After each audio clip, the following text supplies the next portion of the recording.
নাই। আল্লাহ তো চাবেন বান্দাকে নাজাত দিতে, বলেন না সুবহানাল্লাহ। আল্লাহ চায় না যে কোনো বান্দা জাহান্নামে, আল্লাহ চান তার বান্দারা নাজাত প্রাপ্ত হোক, জান্নাতি হোক, বলেন না সুবহানাল্লাহ। আমার আল্লাহ দয়া করত, মায়া করত, সুবহানাল্লাহ।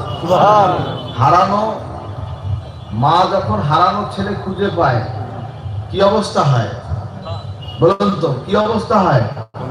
খুশিতে আত্মহারা হয়ে যায়, বলেন না সুবহানাল্লাহ।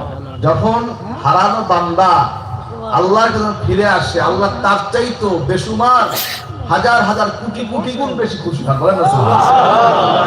পথভ্রষ্ট, জুয়াখোর, হারামখোর, মদখোর, বেনামাজি, বেপরদিগি, বেশরি কাজ করেছে, তওবা করেছে, ফিরে আসছে আল্লাহর কাছে, বলেছে আল্লাহ আমি ফিরে আসছি তোমার কাছে, মাফ করে দাও। আল্লাহ তার চাইতে বেশি খুশি হয়ে যান, বলেন না সুবহানাল্লাহ।